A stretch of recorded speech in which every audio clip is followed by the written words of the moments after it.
Welcome to the Schmoopydady streaming experience. I'm your host, as per usual, Schmoopydady, and in case this is the first time you're watching me yap about the Wild meta, I'm a monthly Hearthstone Wild Legend player who typically hits Legend first a month, and after that I play viewer decks.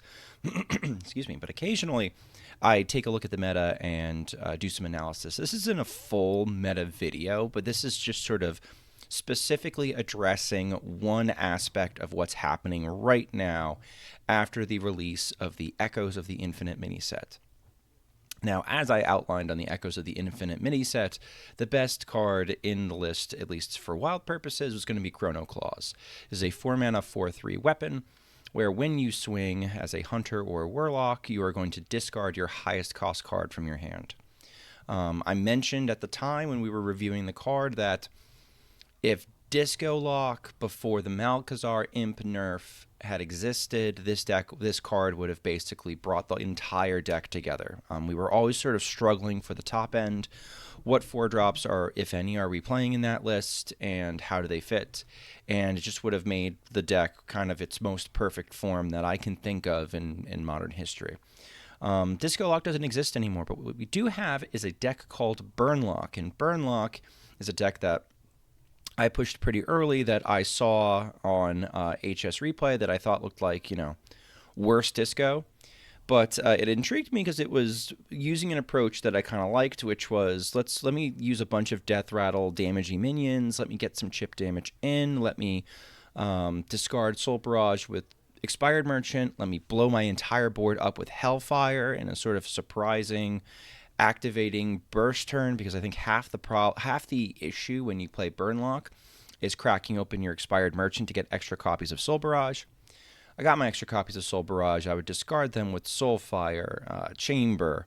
Now we can do part of that process with Chrono Claws, but I really believe that Chrono Claws were so strong that it would completely change how we build the deck, and I was right on that.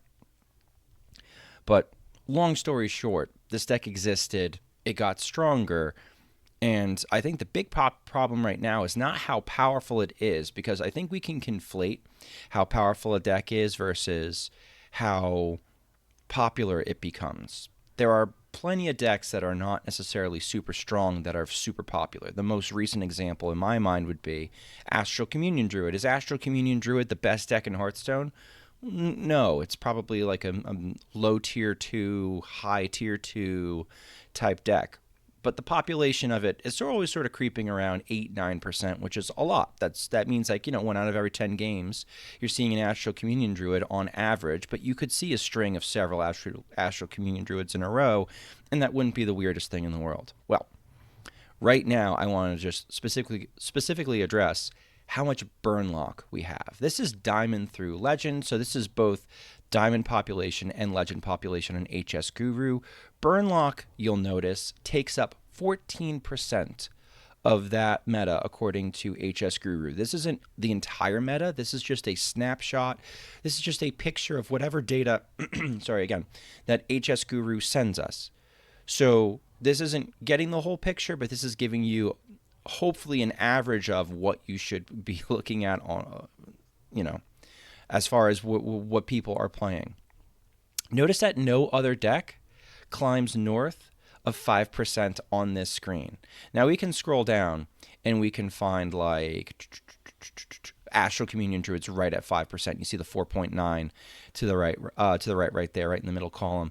But like nothing else, even if we find Imbue, I bet you Imbue Mage isn't even going to be that high. Imbue Mage is 0.5% according to Diamond through Legend. So this is looking at both Legend rank and Diamond rank. Let's change our MMR a little bit. Let's say Diamond 4 through 1. Okay, Diamond 4 through 1. So now if we're looking at Diamond 4 through 1, these are people that are still, they're trying to hit Legend. We haven't hit Legend yet. We're struggling. We're picking the best options that we got. Burnlock, 18.4%. Almost 20%. So a lot of people are flocking to Burnlock as this is going to get me out of Legend. Notice that Disco Lock is 6%. Egg Warlock is 4.8%. Astral Communion Druid is 6%. Imbue Mage, does Imbue Mage even show up? Imbue Mage doesn't even have a large enough sample size to show up on our filters. So people are flocking to Burnlock as like, oh, this is the thing that's going to get me to the promised land. The games are, I kind of understand why. The games are quick and it feels strong. So you rinse, repeat. Let's try a different MMR bracket. Now we're going to say people that have hit Legend. What are they seeing? Okay. Burnlock, 10%. Other popular choices. Where's my Astral Communion Druid, for example? Astral Communion Druid's down to 3.3%. There's more people playing Highlander Shaman than Astral Communion Druid. Notice again, I'm scrolling around. None of these percentages are north of 5%, but Burnlock is up there at 10.9. Top 5K, which is including the China server, so you get a little bit of some interesting quality here. Again, 10.7%. Nothing else is, except for Highlander Shaman for whatever reason. Oh, Highlander Shaman kind of makes sense because probably you're trying to dunk on Egg Warlock a little bit with your devolve and your other options. But okay, 10.7%. Top 1K. This was funny. Yesterday when I tried to do this calculation, Burnlock was when I sent this this set of filters to the Born Be Wild crew, Burnlock was the only deck that had over 1,000 games that actually met the criteria for how I have my filter set. So what am I trying to say? I think Burnlock is kind of in a similar situation. I think it's a high tier 2, bottom tier 2 type deck. But it is very, very, very popular now. And so you're going to be seeing a whole lot of it because people are trying out the new cards. These numbers are already down from where I saw them maybe 12, 24 hours ago. So the meta will adjust, and when people start losing with a deck, they'll stop playing a deck. So how do we adjust in our Burnlock meta right now while things are all skewed? Some people are going to old solutions. Something like Seedlock, which has terrible matchups into Egg Warlock and terrible matchups into Astral Communion Druid and terrible matchups into a lot of really popular decks right now, are having success with Seedlock because they see so many Burnlocks, they just keep getting fed. I tried Skipper Communion Druid. I've tried my old Odin Skipper Druid, Skipper Warrior, which has had same kind of matchup spread as far as just like terrible matchups that exist right now. I was having a blast because I was farming Burnlocks. If the population calms down, that kind of approach won't work. So let me give you an idea of some good decks that should work, both if you want to be a part of the problem and play Burnlock. I'll give you what I think is the best Burnlock list, but I'll also give you some solutions as far as decks that probably do just fine into it. All right, so we'll close that out. We're now in Hearthstone proper. Okay, where is there's one other deck. Oh my god, it's always Jacques decks, I swear to God. We'll throw this one up there too. All right, so for my mind, the best Burnlock deck right now is Corpse Pirate version. We've struggled trying to make things like, oh, well, is Hand good with Chrono Cross like right now? I'm not in love with Hand.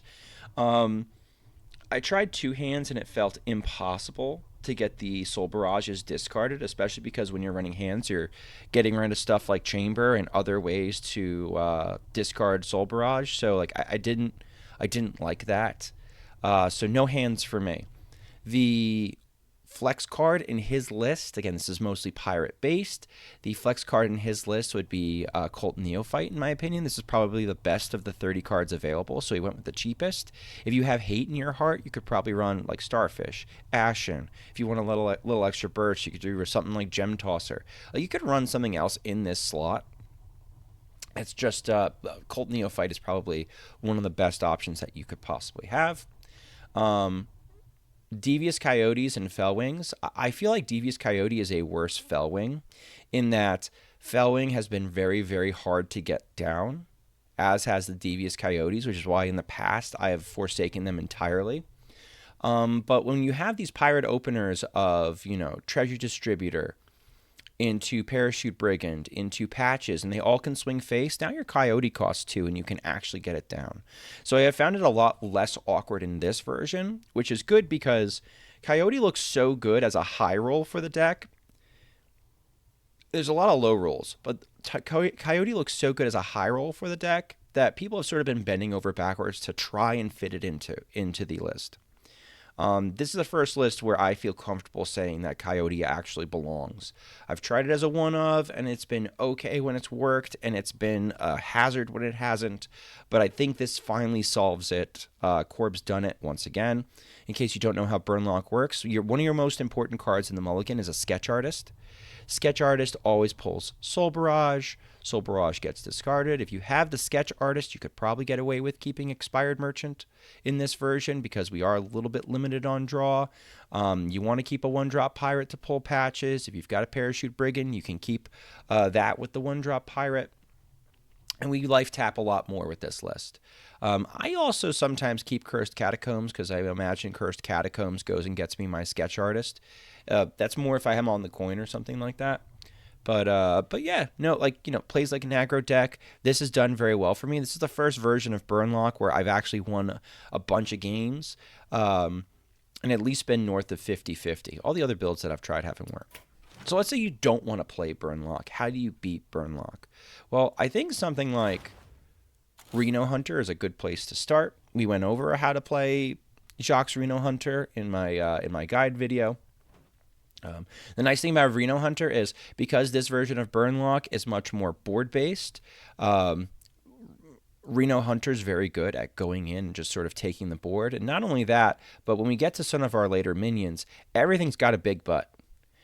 Burnlock does not like things that have big butts. One of the ways you can shut down Burnlock in general when you play against it is to put the highest health minions down that you can. If you can clear their board and put high health minions down, the Soul Barrages have a harder and harder time hitting the opponent's face. So you can protect yourself, you can insulate yourself by making the biggest minions possible and clearing their board, and hoping that's good enough and that they don't finish you off with a Soulfire.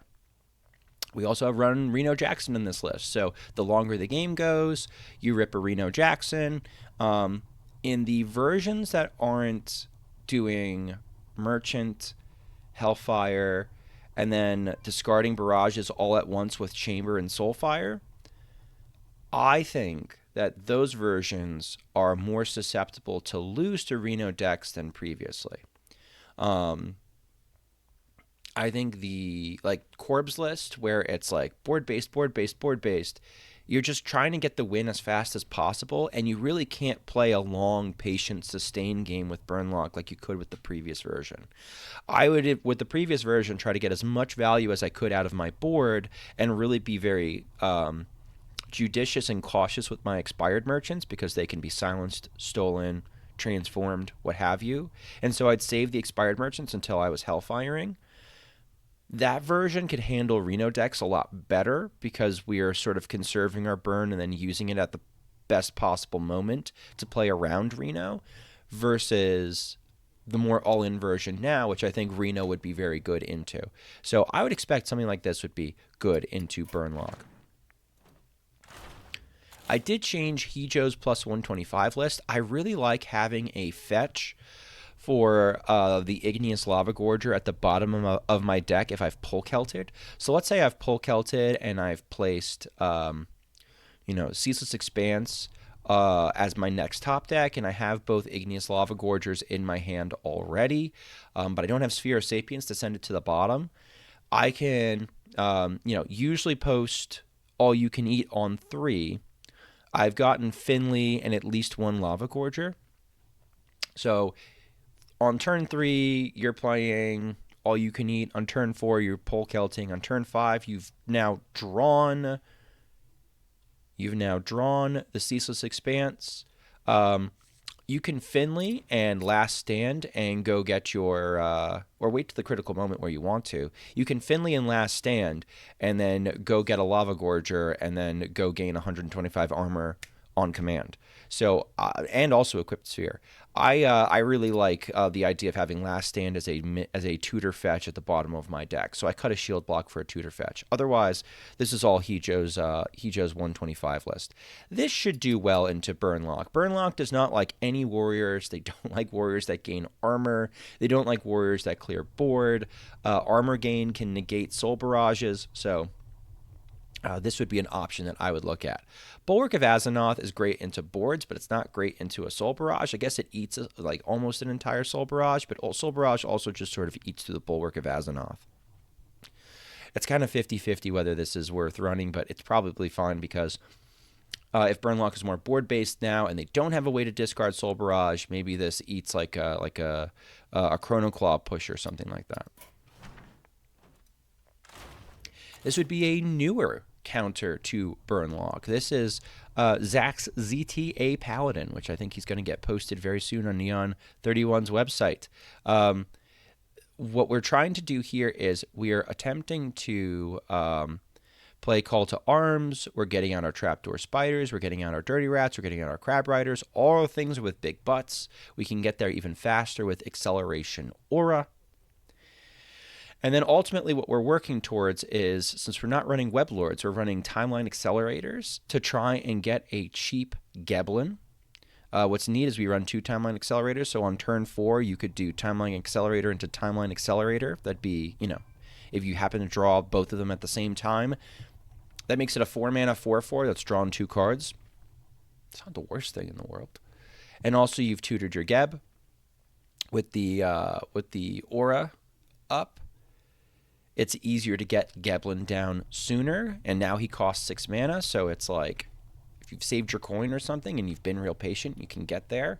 When the auras come down, we're healing, we're printing bigger bodies, we're printing, we're printing 3/5 Dragon Taunts with big butts. Notice the theme. The theme is we're making high health minions, and we're basically able to take the board, because when in doubt, we've always got Showdown Beam. Something like this would be very effective into Burnlocks. Can this deck beat Egg Warlock? That's probably the bad matchup in the meta right now, but it also has a lot of game into a lot of the other matchups. But Schmoopy, what's the absolute best deck to possibly play into the meta right now?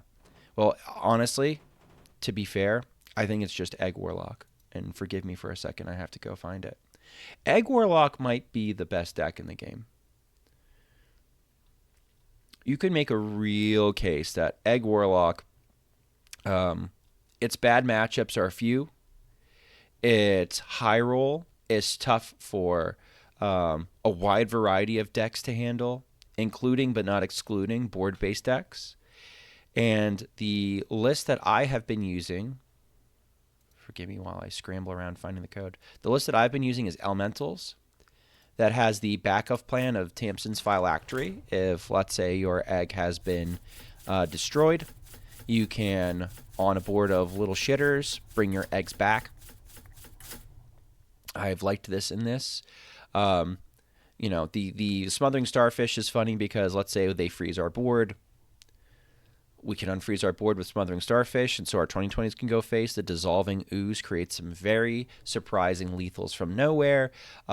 And what does this do? This makes a lot of big butts and a lot of big bodies and a lot of death rattles that trigger that make more of those bodies. This is the best answer to the meta right now, and I think this deck is probably the best in the game. Nazmani can still kill you on 4. True. Warrior decks can the plus 125 warrior can beat Nazmani and can beat Burnlock and has a seat at the table. This also might be a possible solution, though, if you're looking to try and climb and you want to look around and see, well, what can I beat that everybody else is playing? Everybody else is playing Burnlock. This beats a lot of the other stuff. This is what I suggest. And if you enjoyed this content, please consider liking, commenting, and subscribing on my channel on YouTube. All right. Bye.